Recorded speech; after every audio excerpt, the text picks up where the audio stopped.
This is an iHeart podcast. Guaranteed human. On eBay, every find has a story. Like if you're looking for a vintage band tee, not just a tee, the band tee. You wore it everywhere until your ex-boyfriend stole it. Now you're on eBay, and there it is. Same tee from the same tour. The things you love have a way of finding their way back to you, especially on eBay. Where else can you find that mint trading card you search for everywhere that's out of print? Or your first car, the one you wish you'd never sold? It has to be eBay. Shop eBay for millions of finds, each with a story. eBay. Things people love. With no fees or minimums on checking accounts, it's no wonder that Capital One Bank Guy is so passionate about banking with Capital One. If he were here, he wouldn't just tell you about no fees or minimums. He'd also tell you about how Capital One cafes are open 7 days a week to assist with your banking needs. Yep, even on weekends. It's pretty much all he talks about.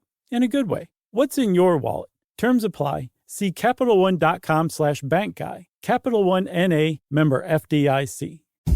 Hey, everybody. I don't know if you've heard, but we have a book coming out. Finally, after all these years. It's great. It's fun. You're going to love it. It's called Stuff You Should Know, an incomplete compendium of mostly interesting things. Yep, and it's 26 jam-packed chapters that we wrote with another guy named Nils Parker, who's amazing, and is illustrated amazingly by our illustrator, Carly Minardo. And it's just an all-around joy to pick up and read. Even though we haven't physically held in our hands yet, it's like we have, Chuck, in our dreams so far. I can't wait to actually see and hold this thing and smell it. And so should you. So pre-order now. It means a lot to us. The support is a very big deal. So pre-order anywhere books are sold. Welcome to Stuff You Should Know, a production of iHeartRadio's How Stuff Works.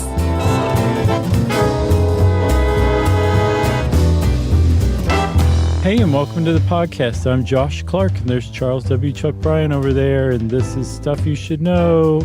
What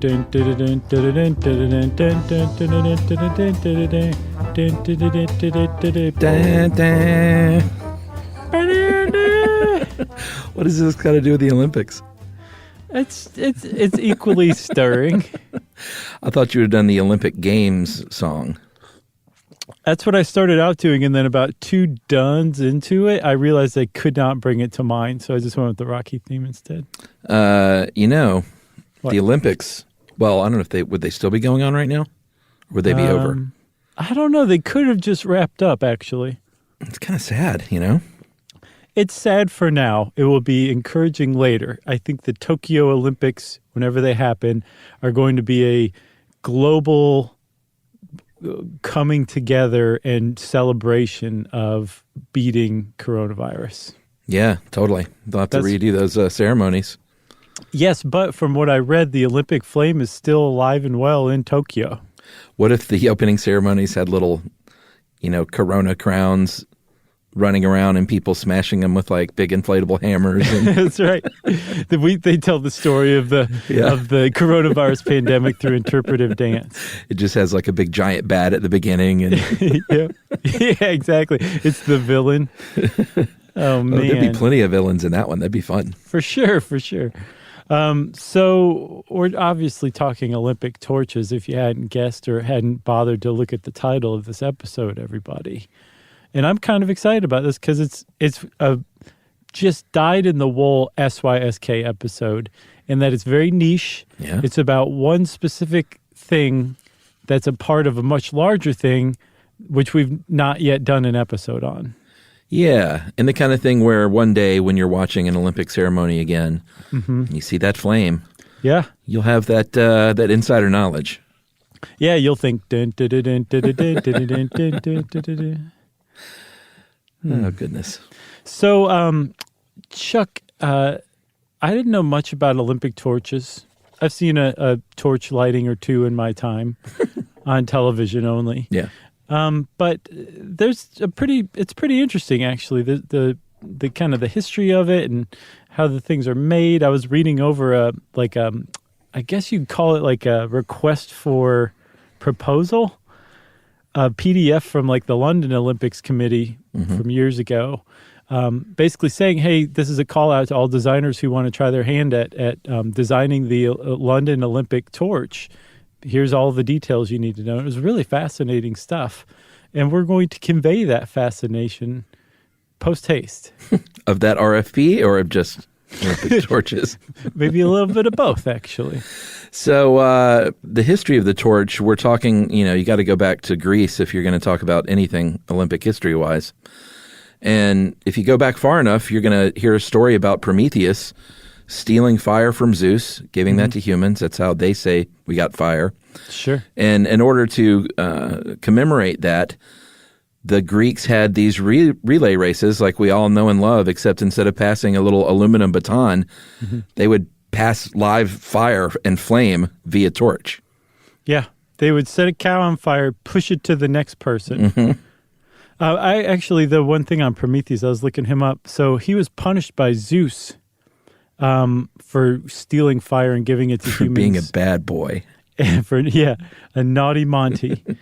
And he had his liver eaten out by an eagle every day. And because he was an immortal titan, his liver would grow back each night, and then it would be eaten by an eagle again the next day. That's how I feel these days. And eagles eating your liver every day. Yeah, it is kind of 2020. But it regenerates, though. Yeah.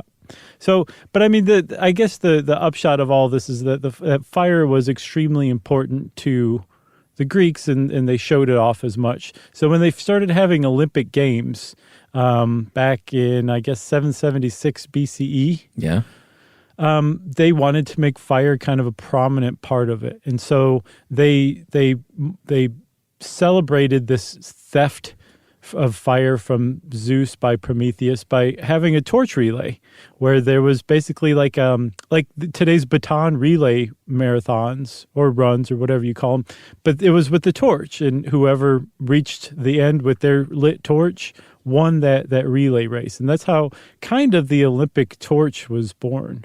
Yeah, and the games back then were a very big deal in that they would stop war, which is something they loved to do, just to take part in these games. And they had these runners, they called them heralds of peace, that would go all through Greece saying, truce everybody, right? And they would hope they don't get speared. And if they made it through, that truce would remain all during the Olympics until the flame is extinguished, and then they start spearing again immediately. Yeah, and the point was so that anybody who wanted to go watch the Olympics could make it through Greece unkilled to go watch, and then make it back home unkilled, hopefully, too. Unkilled. Yep. So if you go back to Olympia, there was an altar there dedicated to Hera, who is the goddess of birth and marriage. And at the beginning of those first Olympic Games, they would ignite a cauldron at Hera's altar, and they would light it with a parabolic mirror. They call it a scaphia. And it's sort of like, an Archimedes' death ray or a magnifying glass or something, where you focus the sun down to that, single spot. If you're a sadistic child, you burn ants that way. You should never, ever do that. No. It's not nice. No, leave the ants alone. Leave the ants alone. But that's how they would ignite that initial flame. And that flame, the idea is that it stays lit throughout the Olympics.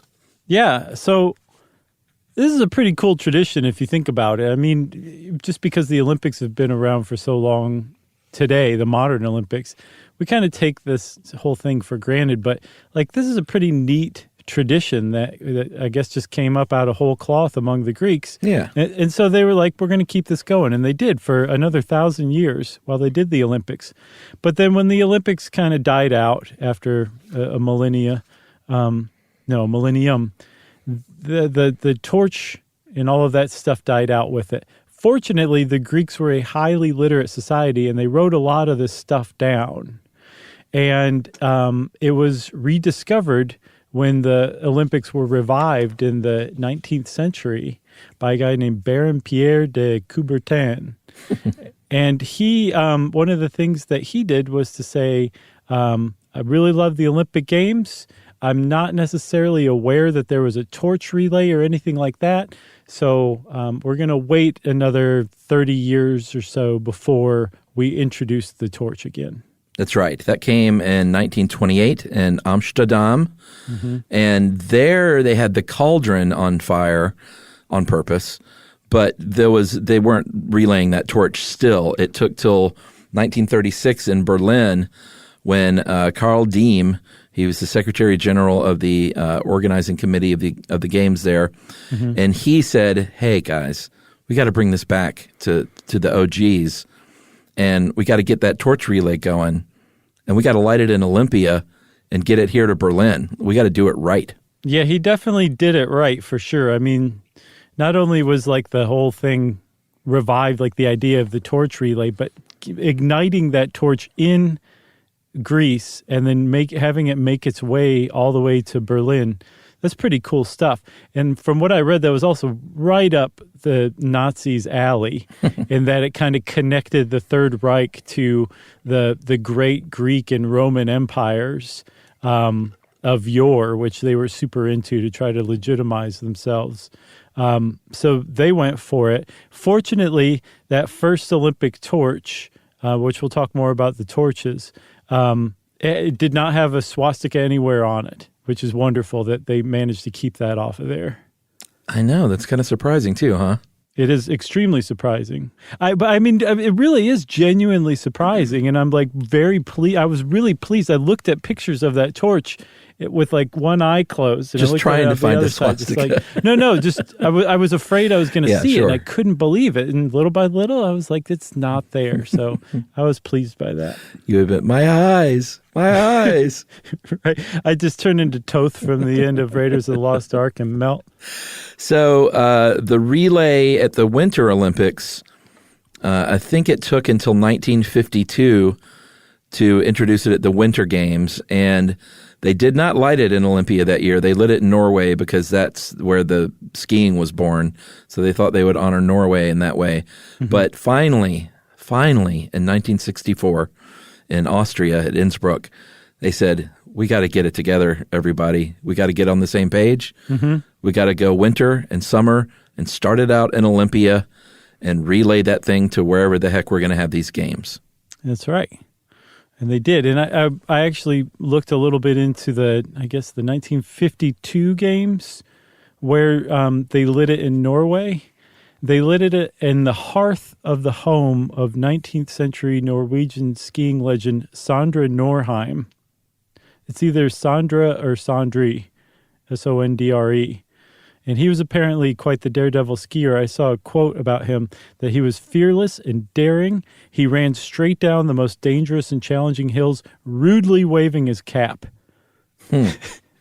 Which just made me love that guy immediately. Yeah, and I think those games ended up in Helsinki.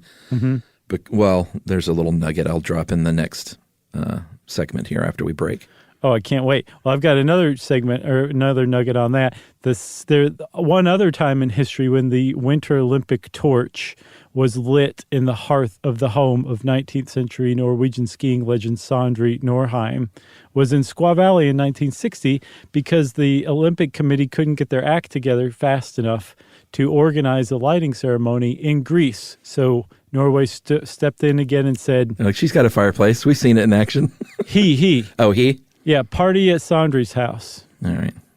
I'm sure we're mispronouncing it. Probably so. Rudely waving his cap. You want to take a break yet? Let's do it. All right, everybody, we're going to take a break, and then we're going to come back, and guess what we're going to talk about? Olympic torches some more.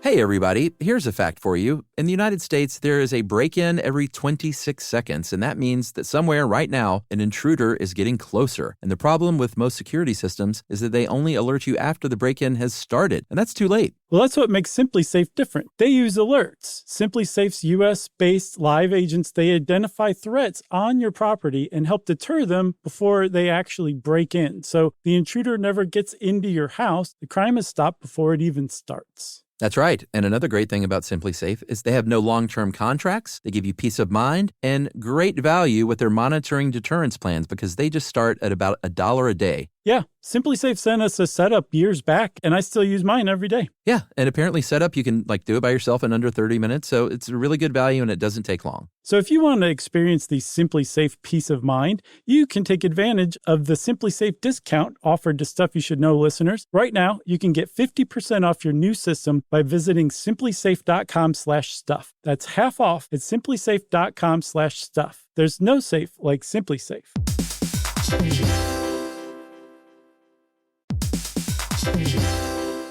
Work can be a little weird. One minute you're in a meeting that could have been an email. The next you're trying to decode corporate jargon that somehow means nothing. And don't even get us started on the quick sync that turns into a 45-minute deep dive. Yeah, well, the truth is figuring out your career isn't always straightforward. Whether you're trying to grow, pivot, or just stay relevant, it can feel like you're navigating it all on your own. Well, that's where LinkedIn comes in. That's right. LinkedIn can help you grow your career, helping you confidently navigate your path with insights, ideas, and inspiration from your professional community. You can stay up to date with the latest trends in your field, connect with people who get it, and discover opportunities tailored to your goals, your experience, and what actually matters to you. Whether you're looking for something new or just trying to grow where you are, LinkedIn gives you the tools and connections to move forward with confidence. Because LinkedIn is the network that works for you. Visit linkedin.com/knowstuff to learn more.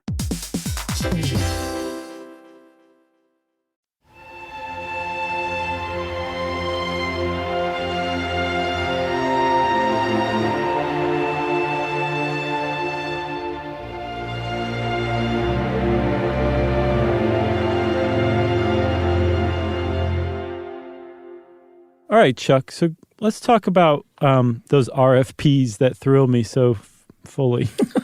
Yeah, if you want to be the firm, the design firm that builds, designs and builds the torch, you got to get in there and you got to submit your proposal. You got to grease some palms. You got to tip the right doorman, if you know what I mean. You have to spread many goats around. That's right. To the right people. No, I think you just submit a proposal and the Olympic Committee looks at it. And they sort of sit there like at the beginning of Planes, Trains, and Automobiles for 3 hours in silence, kind of twiddling their thumbs, looking. And finally they say, the bid goes to you. You win the assignment. You've got to have a torch that looks great, of course, and you've got to have a torch that works because this thing it's got to stay lit under any condition. You can get this thing through a hurricane supposedly, and it'll have to stay lit. Yeah, I mean, they're pretty serious about this thing not going out. So they build in redundancies. Oftentimes there's a couple of different flames working in conjunction to make this thing work. But in addition to the actual feel of it and the look of it, like you want to make it so that anybody basically alive on Earth could carry it. So it's got to be lightweight typically. I saw usually about a pound or so. It has to... Oh, is that all? Most of the ones in that RFP, the golden RFP from the London Olympics, it had a list. Actually, you got to look this up, everybody. I cannot remember. Just search London Olympic torch proposal, design proposal. I'll bet that would bring up this PDF. Anyway. Some sleepy corner of the internet. Yeah, I found it, and I'm proud as punch about that. But it had a list of like some of the specs of past torches, and most of them seem to be around 1 to 2 pounds. This article from How Stuff Works says 3 to 4, but I saw 1 to 2 pounds. Maybe that's without being fully loaded with fuel. Sure. And hey, if you can carry something that's 2 pounds, you can probably put 2 hands on it and manage the 4 pounds. Sure. Although they like you to hold it with one hand. Yeah, just because it looks cooler. These modern torches that we're looking at were sort of originated at those Squaw Valley Games in 1960 when a Disney artist named John Hench designed this, sort of the first modern torch that everyone else said, yeah, that's a good idea. That's what we should do. We should have fuel inside of it, and we should have some backup flame inside of it. And they kind of function like a camp stove. Sure. A fancy camp stove basically is what it is. And we'll get into the fuels and stuff, but in that there's a liquid fuel that becomes a gas. It's under pressure, and then it comes out these tiny little holes, just like a camp stove or like a Coleman lantern. Yeah, and I didn't know this. This is pretty cool. There are two things that have to be designed into it. Well, a couple of things that have to be designed into it. In addition to being easy to carry by basically anybody, it has to be very light. It has to be aerodynamic. Ergonomic, I think, is another. Sure. If you threw that word around in your bid, they would probably be like, "Oh, this guy knows what he's talking about." But you also have to, at least as far as London was concerned, but I got the impression that this was a standard thing, that you have to design in a way to permanently deactivate it after its one-time use so that it can never be lit again, which I thought was kind of cool. I bet you could hack that, though. Funny enough, I found another weird corner of the internet researching this one at olympictorchrepair.com, which is possibly the most niche retail website I've ever seen in my life. They sell one part, and it is a part designed to fix the 1996 Atlanta Olympic torch. And they don't use the words that it will be lit again. Right. But just from the pictures, Probably from not the allowed. text, Yeah. from everything that I'm seeing, I believe this is a rogue website dedicated to making 1996 Atlanta Olympic torches burn again after they've been purposefully disabled. Well, and you might be laughing, saying, how much could this person be making off this? But here's another little fun fact. There are anywhere from 10 to 15,000 of these torches that are built. If you'll notice when you see these, and they don't cover all of this thing, or maybe they do in some dark corner of the internet. I'm sure somebody does. I might end up doing it in the future as a hobby. Covers each and every passing of the torch, but they don't actually pass the torch. They light the other person's torch, and then they run away, and then the camera doesn't hang on the person who just, is standing there with their torch, and you think, what happens to those things? Well, you're allowed to buy it if you want. The one from Japan this year was going to cost about $650 American. That's a steal. Have you seen that thing? Yeah, it's good looking. They're beautiful. Have you seen the overhead shot where it looks like a cherry blossom? It's wonderful.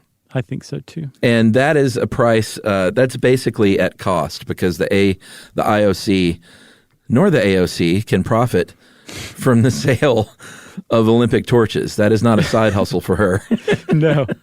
So yeah, don't believe what the right says. I know. She can't actually make any money off of Olympic torches. So that's basically cost. And it turns out there's quite an aftermarket for these things too. I think there are right now 2 complete collections for individuals in the world, and another guy that's close. And they cost anywhere from $1,500 to $4,000 for the newer ones, $15 to $70,000 for older ones.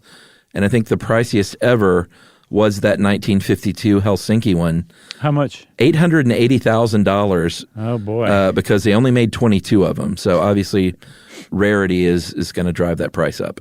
The highest I saw was less than that. It was $215,000 for the 1960 Squaw Valley one. Oh yeah, that Disney designer made, and I think I saw like they made 100 of them. So yeah, you'd have to have some coin to have a complete collection. And that's a very niche collection as well. I mean, more power to you, but and I have to say, like a lot of them, they're not very pleasing to the eye. Yeah, there's some Olympic torches out there. I mean, Mexico City 1968 is, if it's not a hand whisk, I don't know what it is. Well, it's homey, maybe. It is, and it was cool. It actually, according to the 2012 London Olympics torch RFP PDF. that you now have framed on your wall. That is the longest. I'm making T-shirts out of different pages. That is the longest burning Olympic torch in the history of Olympic torches. Most of these things are designed to burn 10 or 15 minutes, which is alarming if you're like, well, wait a minute, we don't want the Olympic flame to burn out. But as we'll see, these relays are actually super short. This one, the Mexico City 1968 torch, could burn up to 30 minutes. Dude, I like this torch. The whisk? I think it looks great. Huh. I think it looks like a whisk. I don't think it looks bad. I just think it looks like a kitchen whisk, and I can't think of anything else. But whipping cream when I look at it. I'm looking at two different torches, though, for Mexico. One looks like a whisk, and one looks like sort of like an Aztec club. So there's two torches? I don't know. I'm gonna have to get to the bottom of this. Okay. Because I'm seeing two torches. Let me know what you find, because I'm going to have to add it to my niche website about Olympic torches. Oh, goodness. So I don't remember where we were going with that. Oh, you were talking about the Tokyo one where you can buy it. Yeah, so sure. When you have the torch, when your torch relay is done, it's taken from you, disabled, put in its packaging, and then presented to you if you've indicated you want to buy it. And if not, they throw it into the nearest river. Right. But I think that's pretty cool that you get to buy it if you want to, and it's disabled, so you can never light it again unless you know the guy who runs Olympic Torch Repair. But one of the other things too that they has become kind of a thing, especially in the last like 30 years, maybe more, is sustainability built into these. And you want to. It's not a requirement, but I get the impression from that RFP. That's exactly where I got it from. That you're probably doing nothing but helping your bid if you have figured out some sort of sustainable angle to it, like the Tokyo torch, which again, it's just gorgeous. It's rose gold looking, but it's actually aluminum, and the aluminum is made from former temporary housing that was used after the Fukushima disaster to house some of the residents who'd been displaced. They're really pulling at the heartstrings there. Yeah. Yes. I'm sure the person who designed that was like, I got it. I got the thing that's going to we're going to win this bid with this. And they're like, is it true? No, but they don't know. I made it up. No, I shoot down airplanes in my spare time. I have a bunch of them in my backyard. Now I know what to do with them. I like the view from the top better. Yeah, it's gorgeous. Than the side. Yes. And one of the things, I mean, we talked about flames and them being redundant. You don't want that flame to go out. So one of the things that 2020 torch has is from each of those rounded petals that looks like the petal of a cherry blossom flower provides a flame. And they all come together to build one big flame. Yeah. But because you have 5 different smaller flames, that big flame, even if it flickers or wanes, it's never going to go out. Yeah, you got 5 redundancies. Exactly. So the fuel, they've used a bunch of things over the years because you want something to burn bright, something that you can see during the daytime. You want something that's not dangerous. But there have been some dangerous torches over the years. They've used gunpowder. They've used olive oil. They used to use something called hexamine, which is formaldehyde and ammonia. Can't be safe. And naphthalene. So in our soap episode, Chuck, one of the things I didn't get to talk about was that Fells Naphtha laundry soap. Yeah. You ever seen that stuff? I don't think so. It's like this hipsterific laundry soap that's old-timey that they still make. But naphtha is benzene, and it's actually really, really bad for you. So they were basically burning benzene in this stuff, and all sorts of bad things can happen, like your red blood cells can rupture. Yeah, that's no good. You can also have nasty smoke, like in the case of Atlanta's, was pretty smoky. In 56, they had magnesium and aluminum lighting the flame, and there were chunks of flame that fell off. So you don't want that either. You want something that burns clean, that looks good. I think now they use propane and butane, which makes a lot of sense. That's what you use in lighters and in gas grills. Mm-hmm. And like I said, it works like a little camp stove. You've got this fuel being pushed through a valve. There's a fuel reservoir, and then you have all these little tiny openings, just like a camp stove will. Mm-hmm. And once it squeezes through there, it builds up that pressure. Then finally, once it's out the other side, that pressure drops, it turns into a gas, and it's ready to burn at a consistent rate. Right. And again, there's a couple of flames, typically one that burns really hot but small, that is almost like a pilot light for the bigger ones. In that 2020 torch, there's 5 of those things. And then you've got the bigger, brighter flame that is big and bold and just says, in your face, world, I'm the Olympic flame. But it's much less stable. It flickers a lot more in the wind, but it's not going to go out because you got those pilot lights. It's sort of like the understudy to the Broadway star. Yeah, but the understudy is really the one who's giving the star all of the suggestions and notes that are making the star a star.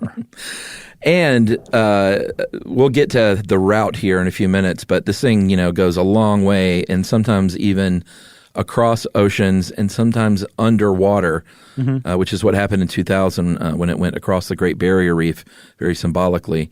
And they had a flare inside this thing to keep the flame burning in the water, which is pretty amazing. Yeah. Did you see video of that? Yeah, I mean, I saw it live. Oh, you did, huh? Sure.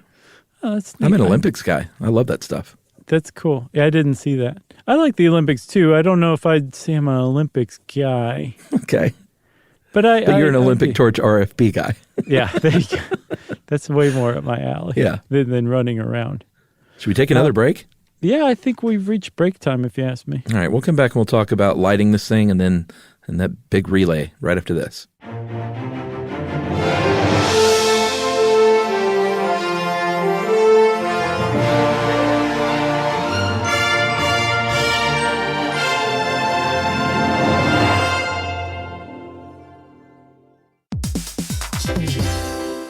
Hey everybody, here's a fact for you. In the United States, there is a break-in every 26 seconds, and that means that somewhere right now, an intruder is getting closer. And the problem with most security systems is that they only alert you after the break-in has started, and that's too late. Well, that's what makes SimpliSafe different. They use alerts. SimpliSafe's U.S.-based live agents, they identify threats on your property and help deter them before they actually break in. So the intruder never gets into your house. The crime is stopped before it even starts. That's right. And another great thing about SimpliSafe is they have no long-term contracts. They give you peace of mind and great value with their monitoring deterrence plans because they just start at about $1 a day. Yeah, SimpliSafe sent us a setup years back, and I still use mine every day. Yeah, and apparently setup, you can do it by yourself in under 30 minutes, so it's a really good value and it doesn't take long. So if you want to experience the SimpliSafe peace of mind, you can take advantage of the SimpliSafe discount offered to Stuff You Should Know listeners. Right now, you can get 50% off your new system by visiting simplisafe.com/stuff. That's half off at simplisafe.com/stuff. There's no safe like SimpliSafe.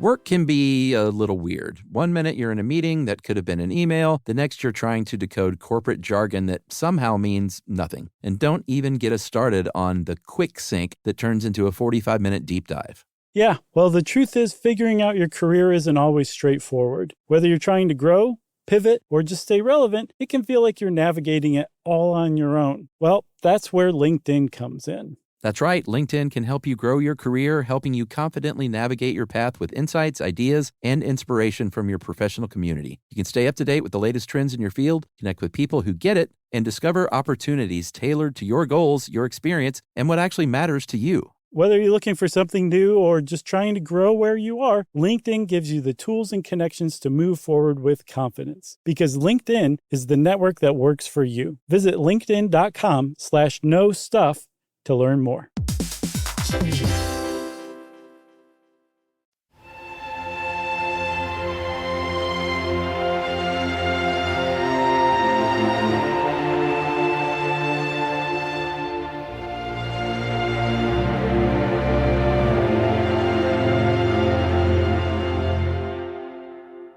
All right, Chuck, so we're back to talk about the actual lighting of this thing. And if you guys will remember, we talked about lighting the torch using a parabolic mirror to concentrate the sun's rays all the way back in the 770s BCE.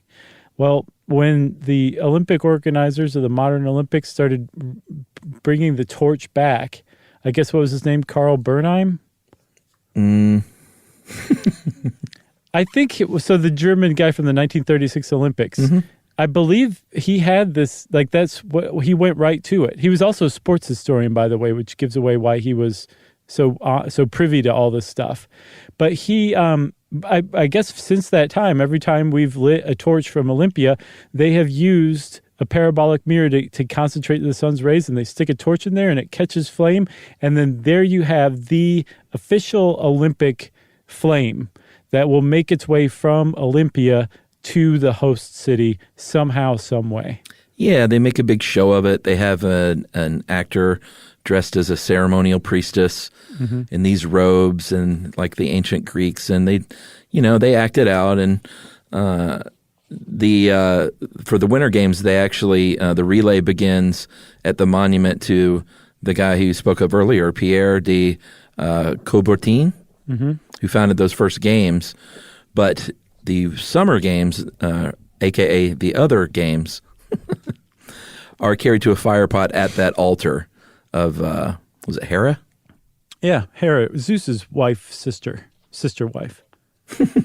And then the relay begins.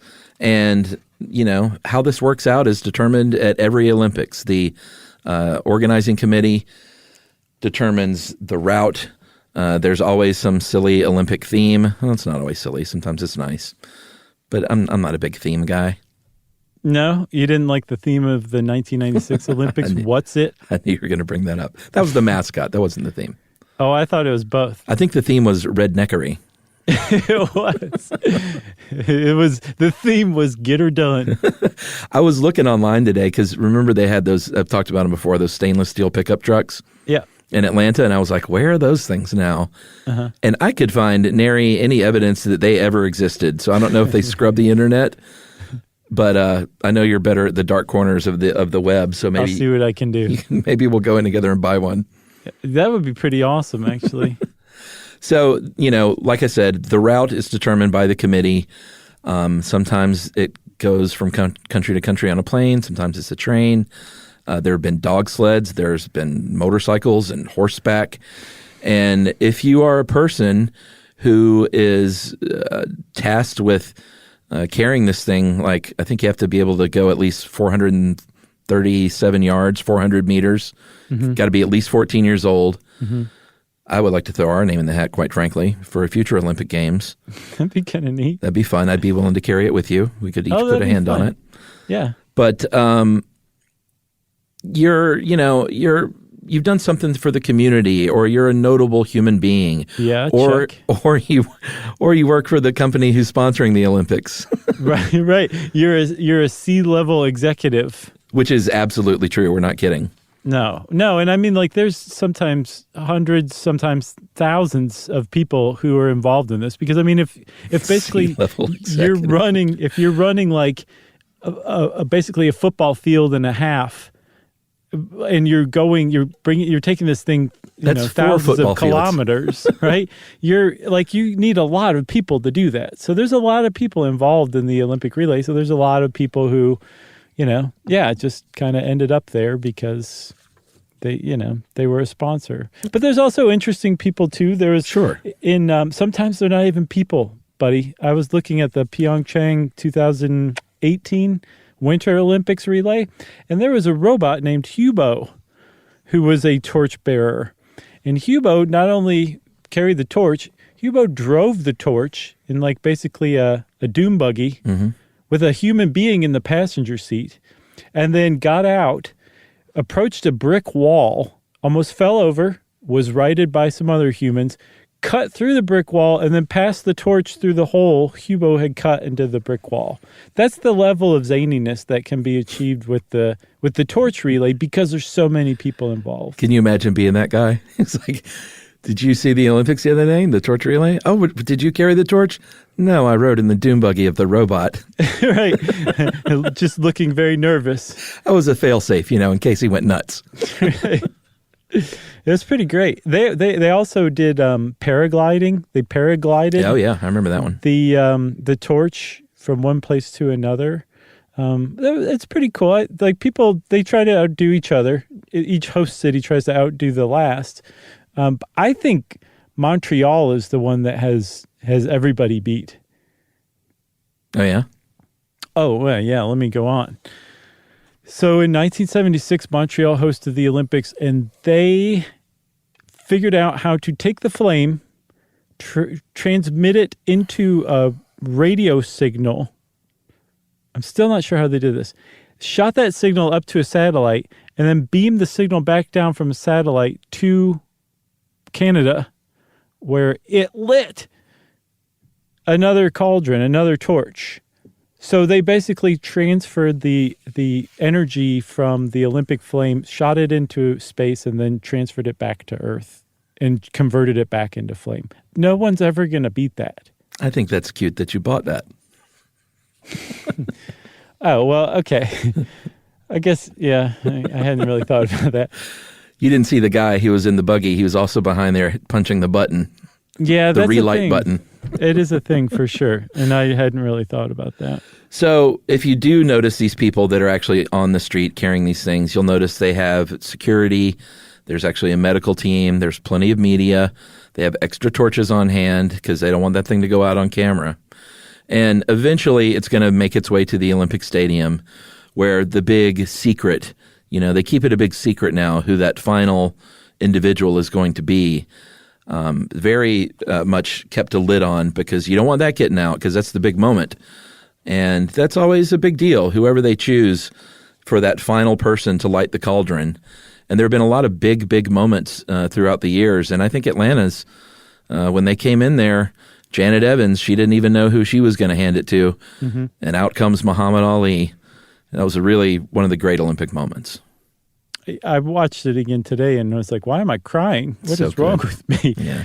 It is amazing to hear that crowd when they figure out who it is at first. And apparently no one knew. Like maybe it was Costas who was doing the... Probably Costas, yeah. I think it was because he hadn't gotten pink eye that year. So he was still good to be the commentator. It was Costas and somebody else, and they didn't know, apparently. And I guess Dick Ebersol, who was a longtime NBC executive, have you ever read that book Live from New York about Saturday Night Live? No, but I knew that he took over for a little while. Yeah, he figures big in there. And I can't remember if he did a good job or a bad job, but I have a good impression of him, so I think he did good. But anyway, he figures big into that book, and that book is definitely worth reading. It goes up to maybe the mid to late 80s, from the start to the mid to late 80s, and it's all just like behind-the-scenes interviews and gossip and oral history of the whole thing. It's really interesting. But anyway, Dick Ebersol lobbied really hard to get Muhammad Ali to be the guy because it was originally going to be Evander Holyfield. Yeah. And Holyfield actually ran it for about 10 feet and then handed it off to Janet Evans. Yeah, they had to get him in there. Yeah, and then Janet Evans took it up this ramp, and then all of a sudden, it looks like Janet Evans is going to be the one to light it, and then all of a sudden, at the top of the ramp, Muhammad Ali pops out. And he punches Janet Evans in the face. Right. And the crowd just goes nuts. They're like, he's still got it. Yeah, especially when he has it lit and he like holds it aloft and his hand is trembling from with Parkinson's tremors. And they just are going bonkers. It's just like you said, is probably the all-time great Olympic moment as far as America's concerned. A few other highlights in Barcelona, 92. Who can forget Paralympic archer Antonio Rebolo? That's a great one. When he shot that fiery arrow, that was pretty sweet. I can't believe he made it too. Like the what they gambled on that. He could have missed, it could have gone out, and it didn't. And he made it, and it lit the cauldron, and it was just beautiful. Well, it actually didn't light the cauldron, but that was the. Please stop dashing my Olympic torch fantasies. An ignition button because you can't take that chance. I'll tell you what, Chuck, when I form my weird niche little Olympic torch website. Am I going to be blocked? It's going to be all fantasy. None of this behind-the-scenes trickery, grittiness. It's just going to be face value stuff. 64, Tokyo, when they hosted their first games, they had the Hiroshima baby, a.k.a. Yohanori Sakai, was born on August 6, 1945, the day Americans dropped the nuclear bomb on Hiroshima. Mm-hmm. He was 19 years old at the time. He lit that thing. What about Seoul and those cooked doves? That was rough, man. I wasn't aware of that until we were researching this. Were you? I don't remember that. I mean, I certainly watched the games that year, but I was probably too young to understand that those doves did not make it out alive. Dude, I put my hand in my mouth like, oh my God, I can't believe what I just saw. That was awful. But they released the doves as part of the opening ceremony, and then some of the doves gathered in the cauldron. And it's not funny. I don't know why I'm laughing. No, it's sad. Well, there's a certain element to it that's funny, but in the worst way. Right. You know what I mean? And the three people whose job it was to light the Olympic cauldron with their torches, they did, and some of the birds didn't fly away. Yeah, and you can see some of them sort of dancing in the flame. It's that part's awful, but the whole idea of the thing is just so preposterous and it contrary to what they're trying to do with the Olympic spirit that they sacrifice some doves. Yeah, that was tough to watch.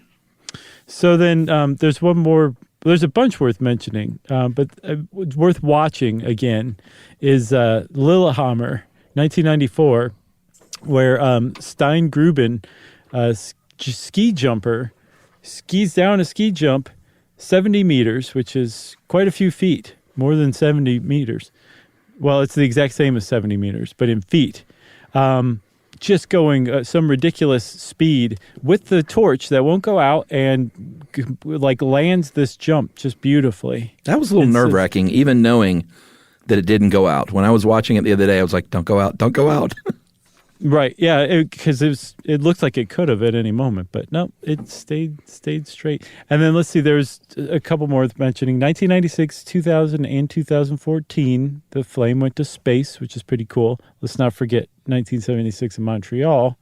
And then it was on the Concorde once. It flew on the Concorde, and I believe 1992 for the Barcelona games. Amazing. So that's it for the Olympic torch, everybody. We'll talk more about the Olympics someday when we do an episode on the Olympics. But in the meantime, hope you enjoyed this. And since I said that, it's time for listener mail. I'm going to call this Chuck, Check Your Privilege. Did you see this one? Yeah. Hey guys, this is in reference to your WASP podcast. Great information. Loved the podcast, but at the end it was almost amusing that you assumed people have the means to hire a professional to remove a wasp nest from their property. I said almost. Almost amusing. Equally amusing, which I guess is equally almost amusing, is the idea of fashioning a kind of trap. I don't remember that part. Did you say that? I don't know. I say a lot of things. Risk being stung dozens of times for what? Guys, I don't think you should be shoving PETA-style, in quotes, non-lethal rhetoric down people's throats, naysaying the killing of vermin and pests, especially when your solutions don't accommodate outside the middle class. Pretty sure there are poverty-stricken individuals that love to learn and love this podcast as well. You very well could be unintentionally alienating them into thinking that they are being inhumane when in fact they have no choice. Think bigger picture, Chuck. That is from James Huggins. I didn't mean to do that, James. I'm sorry. I think the overarching message was leave it alone. Don't do anything to it. Don't spend money. I've never paid money to have a wasp nest removed. Do you know, Chuck, I have to tell you, just yesterday I was challenged to live up to my own words. And there was a wasp in our screen porch. And I had a fly swatter and was trying to just lightly move it out. And I was like, I'm not going to kill you. I'm not going to kill you. And he's like, I know what that thing is. He wouldn't, number one, he wouldn't come after me. So we proved that wasps are not necessarily super aggressive like they have a reputation for. Right. But then he also wouldn't make his way toward the open door, right? Mm-hmm. So I thought of this ingenious method. I grabbed like a little bowl, which virtually anyone on earth can afford, put the bowl over the wasp so that it was trapped between the bowl and the screen. Then I took the fly swatter and I slid it up between the bowl and the screen to create a cover for the bowl, and then ran that thing right out of the porch, removed the fly swatter from the bowl, and the wasp flew away like, have a good day. Amazing. That's Emily's method. She gets like a magazine and a Tupperware. Yeah. For kind of any beast. Works pretty well. Yeah, and that's not elitist. No, it's not. I don't disagree with James's overall message. I think it was more his delivery that's a little, Needs work? All. Sure. Okay. So if you want to get in touch with us and we can do what we will with your email, you can send it to us at stuffpodcast@iheartradio.com. Stuff You Should Know is a production of iHeartRadio's How Stuff Works. For more podcasts from iHeartRadio, visit the iHeartRadio app, Apple Podcasts, or wherever you listen to your favorite shows.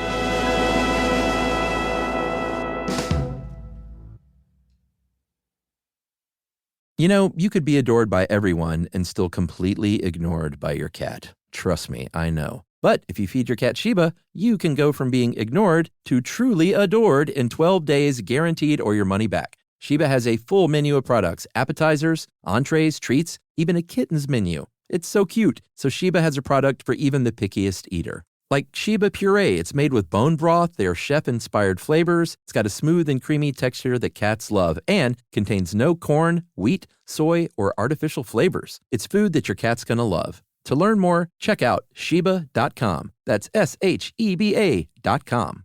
Introducing the all-new Mazda CX-5, featuring more connection. Hey Google, where's the nearest Pilates class? Safety that has your back. More discovery on the scenic routes. More passion in the details. And more control in changing weather. The all-new Mazda CX-5. More to move every side of you. See it in 5 films at MazdaUSA.com/5sides. Google is a trademark of Google LLC. Sequences shortened and simulated. This is an iHeart podcast. Guaranteed Human.